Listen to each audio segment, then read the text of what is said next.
چرا کامران ساز؟ میشه ساز نه در همین جا کو؟ تست که با اوفیس بیو اینجا رئیس تینجی تست که بوده؟ مالی خوب باز میام بجام خب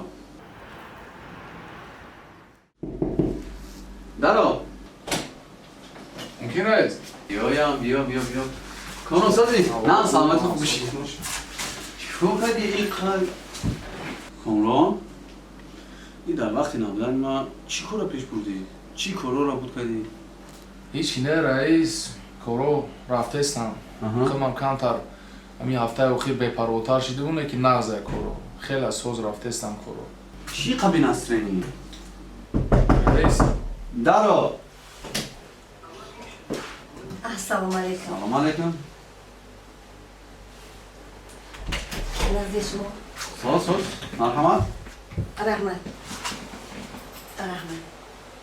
تو چی میکنی اینجا؟ اپا تنه شما این رئیس شما های چی گفت داشت؟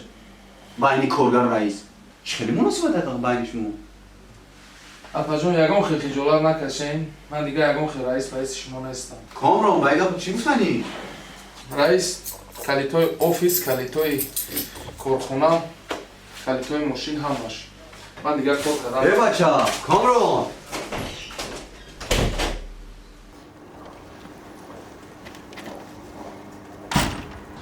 این سراغ در کجا باشه؟ ها بذار من پرسم السلام علیکم همین سراغ را میدونین در کجا هست؟ این مایک توبه این خیلی آدم ها میشیدن ای اپا چی گفت بین شما دارم؟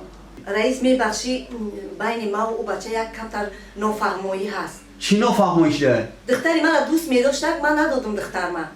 برای همین من نمیدانستم که این بچه صاحب اینقدر دولت سالت است، صاحب کارخانه است، صاحب آفیس، صاحب ماشینه من نمیدانستم.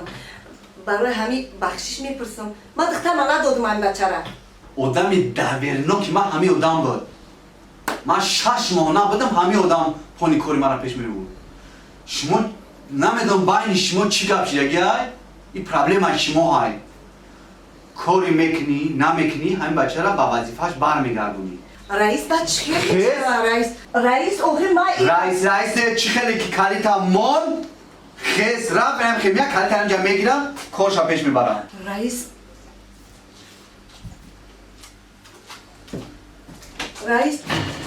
نه بچه نگردنه ای کار آزاده رئیس بس گپی ما تموم برو رئیس ممکنه رئیس من جان شما را نگفتم تو اون نگرده شما دا جواب رئیس جان یک دقیقه گوش کنین مرا خب. مرا یک دقیقه گوش کنین او بچه این واقعیه که رخ داد در بین ما و او بچه چند ماه گذشت آخی من دختر ما شو دادم دختر ما در خارجه قطعی شوشل انا شما دا جواب برو رئیس جان چه آزاد. میشه رئیس جان آزاد عریضه تا بنویس امروزی براتان کارگر من نیستی آزاد ای کار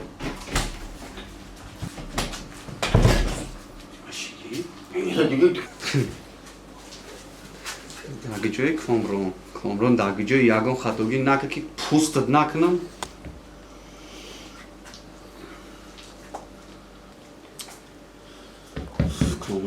کامران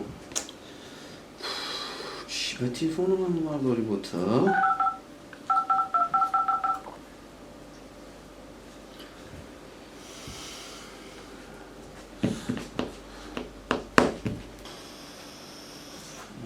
مسیج کنیم نه خود جواب ندارم کامران تو اسمس نکنم نمیبرداری ها؟ گوش کن مرا من اصلی واقعیت همش فهمیدم بیا این نزدیک چخچخ کنیم بیا جوی کار نه طبقه بیا من همش فهمیدم بیا با پیش گپ میزنیم مطرح نگاه دارم بجام بیا درو بیا کامران بیا اما چه قهر نام فکری بیجو میره تو بشی جان گوش کن کامران من همه چیز فهمیدم گفت دختر ما شو دادم چی؟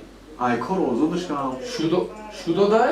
او ما هم در وقتش عشقی کردیم نه که 100 کس دیگه شیم یک کسی دیگر را گرفتیم این زندگی فلسفه زندگی همین را طلب میکنم تو همین کار کردی اون روزا پیش تا فکر نمیکنی کی بدی کی شدی من تا اونجا دیدم من خیالم که بچه استروگی من این باوری کردم این کارخونه در کلام موند و خیسی اومدی برای یک دختر همه را میپرتو میره برای یک دختر شده همه کارا میپرتو میره بس که من تای کارو تا نبینم ما تو را بگی ای پای کار برو شد برای کار همه سخن کرد تا بچه جان بدم ای پای کار شد همش میشه وزیر نشه فهمو؟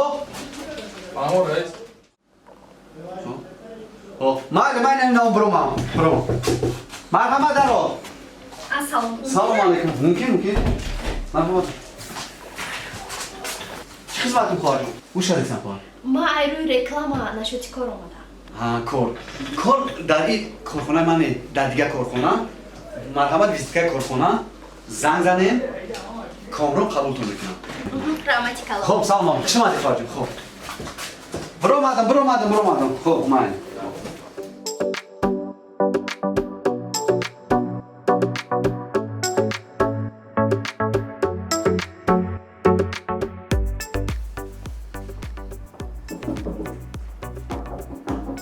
بیا بدرو ممکنه؟ یک لحظه بیا بدرو بشین یک لحظه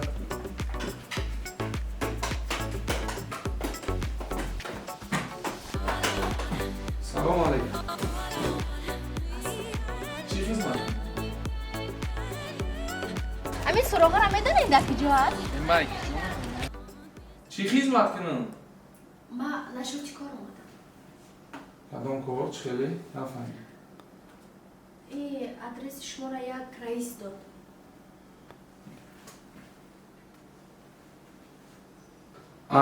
ترا رئیس کلام را هم کرد خب بیا جتا تا بیار کن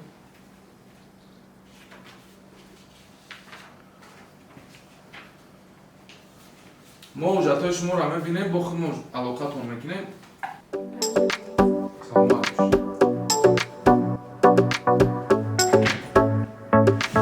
استاد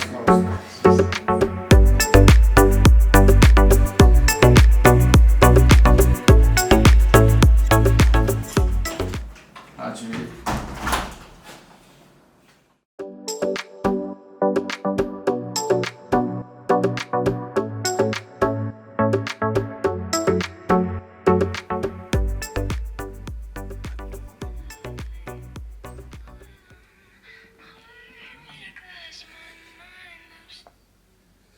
الو سلام علیکم